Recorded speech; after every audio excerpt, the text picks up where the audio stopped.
Well, first of all, good morning. Welcome, everyone, to the workshop. So as David said, my name is Thomas Schröpfer. I'm the co-director of the Future Cities Laboratory Global here at the Singapore ETH Center.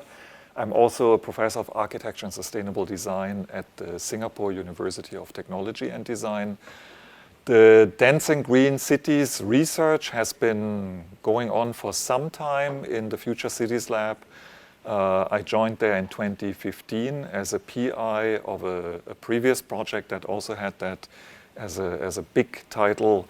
And we have now continued the research in the current phase of Future Cities Lab, which started in 2020.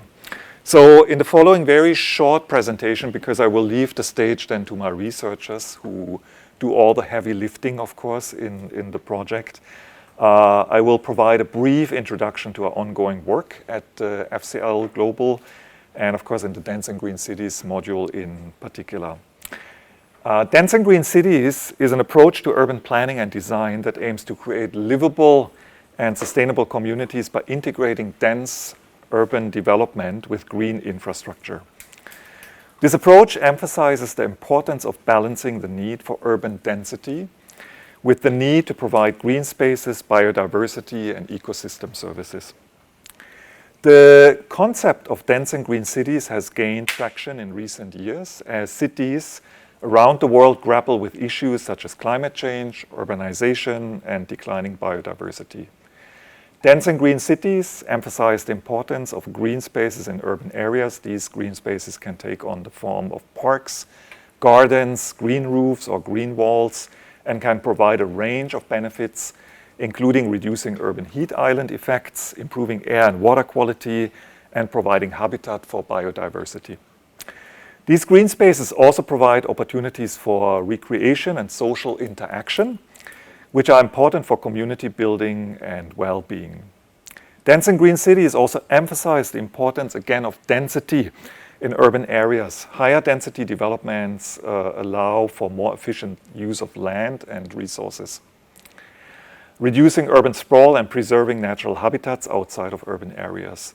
This approach can also promote sustainable transportation, as denser areas are more conducive to walking, cycling, and public transportation. Hi, Vincent.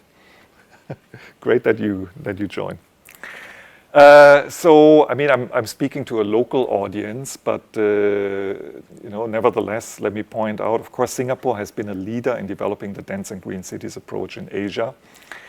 As the country's population continues to grow and with limited land available, developing a compact city with extensive greenery and highly livable environments continues to be an important strategy.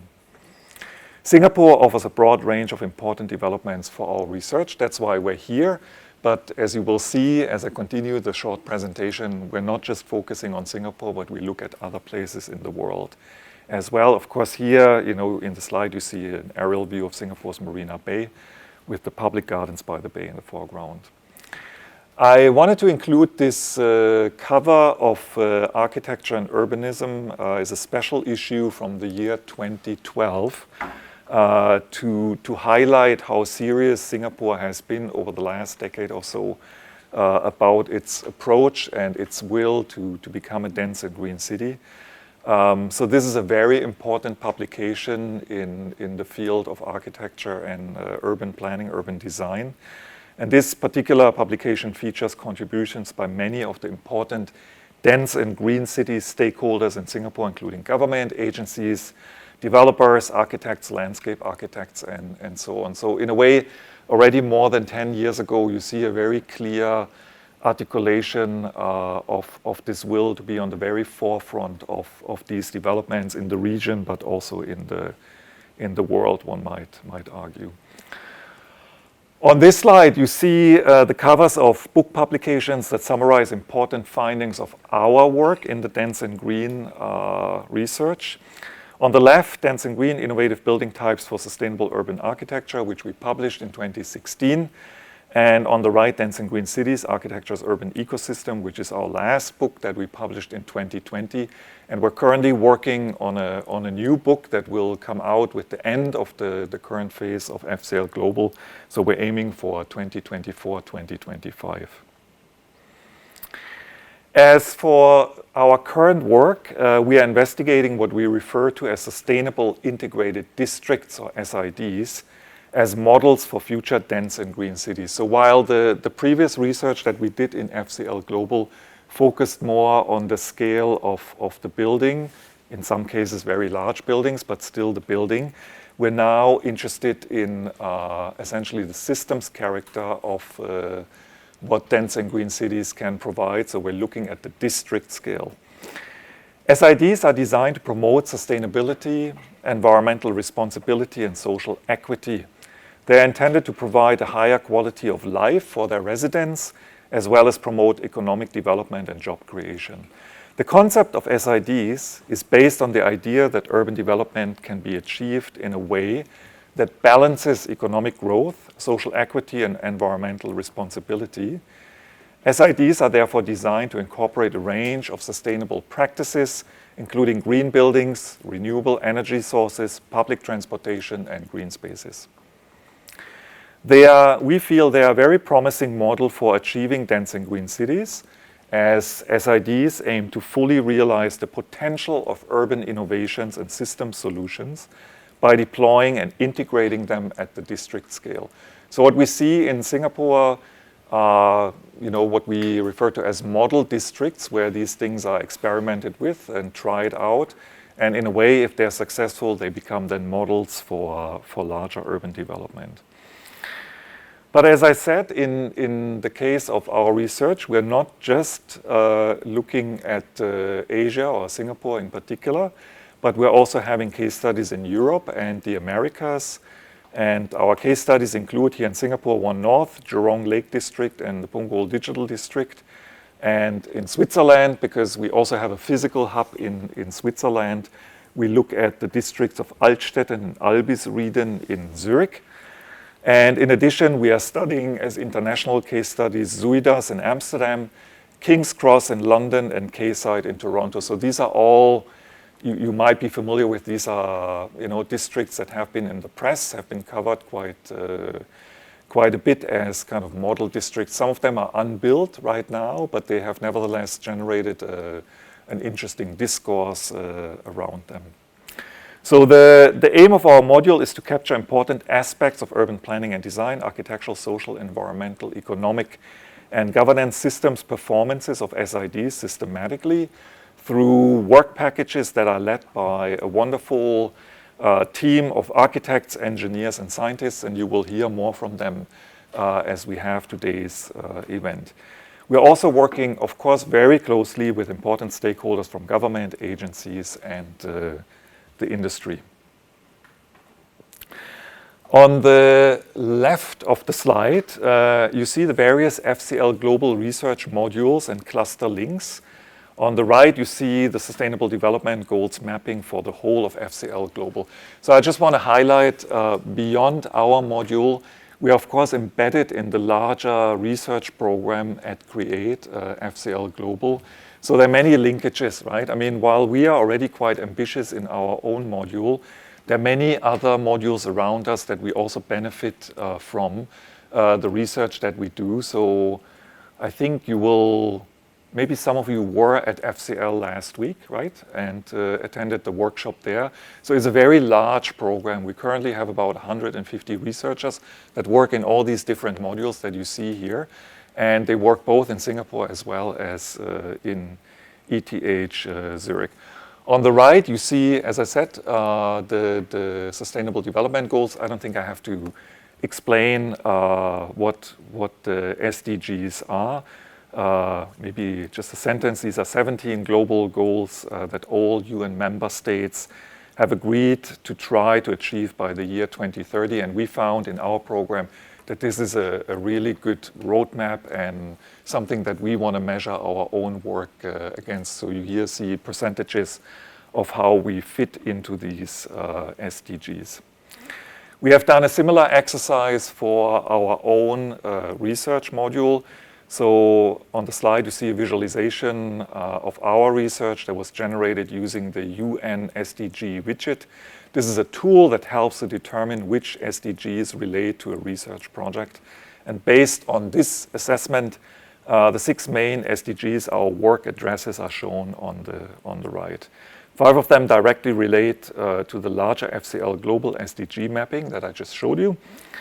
The additional one addresses the health and well-being dimension of our research. That, of course, is also very important, as you will see from the presentation of the researchers. So, as I mentioned already, in the context of Singapore, we are looking at 3 districts. Let me start in the bottom, because that is the one that is mostly realized at this point, is One North. One North is part of the Singapore Queenstown Planning Zone and covers an area of roughly 200 hectares or 2 square kilometers.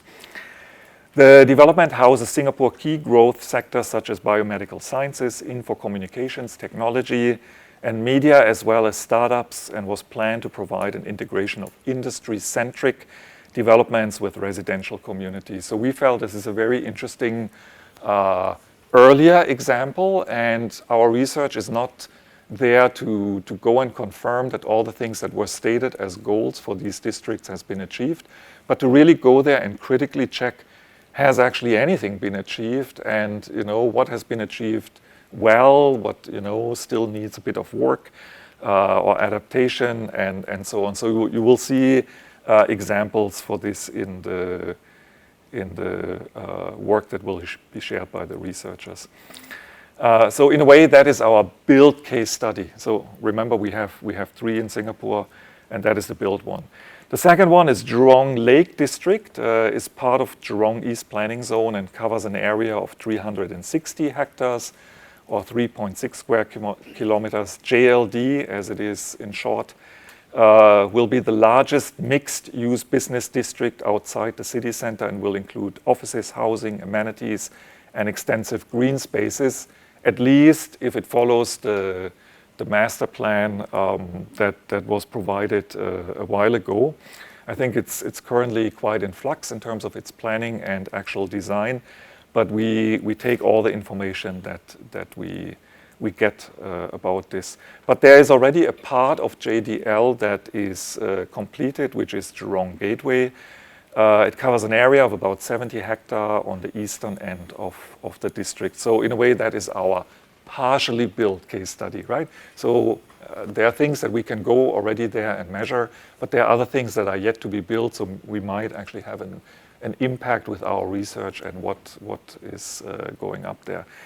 And then the last case study is Punggol Digital District. Is part of Singapore's Punggol Planning Zone.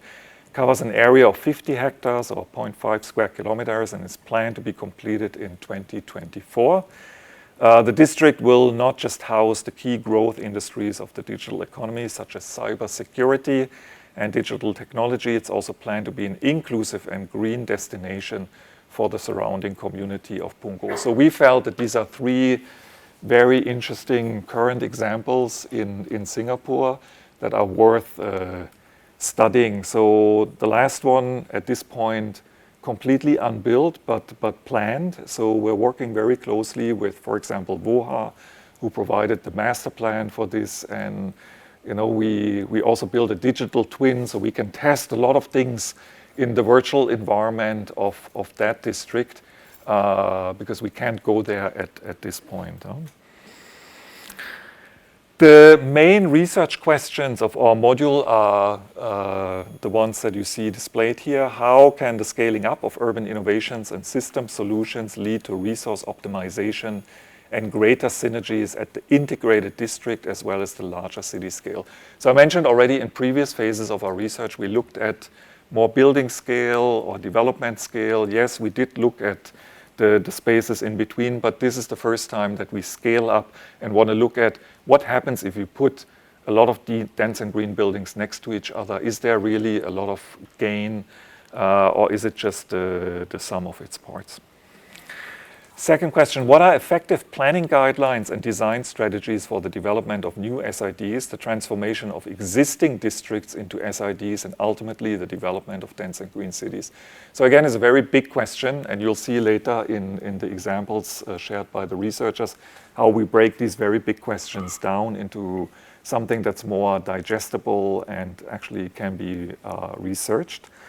But as I mentioned in the beginning of my short introduction, these districts are meant to be experiments for the larger cities. So obviously we want to understand what works, what doesn't work, and then as researchers also provide guidelines, right, as the planning and design of these districts evolves from what we have learned, what works and what doesn't work, right? So we want to have an impact on future city planning and design.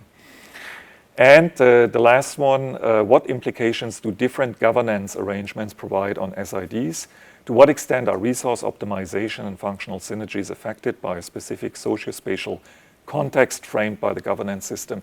So this one is an interesting one because when we put together the FCL program originally, governance didn't play a big role, but when we sent it out to the reviewers, they came back, almost, all of them came back with the comment, you really have to address the governance component in the research much more, right? So it's not surprising in a way for us to leave it out because we are designers, we're engineers, right? So governance is not necessarily where we come from, but there were discussions around this. So now every research module in the FCL program also has a governance component to it. And I mean, I now couldn't agree more. It is absolutely crucial to understand that dimension because if you have not a proper governance system in place, you can think about a lot of things, but you will probably never see them realized properly.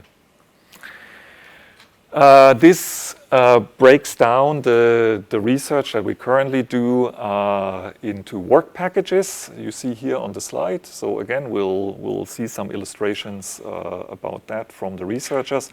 So I already mentioned we have parallel research teams in Zurich and Singapore.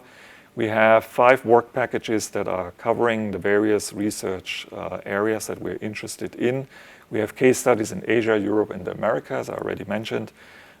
We do regular project workshops. We also run design studios and symposia for information and knowledge exchange. So it's very important. We want to not just live in an ivory tower, right? That's why we are very happy to engage in events like the one today to share with people who are interested in this. Of course, we're working very closely with government agencies and other stakeholders.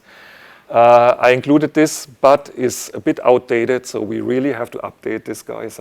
So we have a nice, proper representation of our team. But I left it in the presentation anyway, just to highlight that it is a big team, is a very diverse team, and I think is an absolutely terrific team, as you will see in just a few minutes when the researcher presentations start.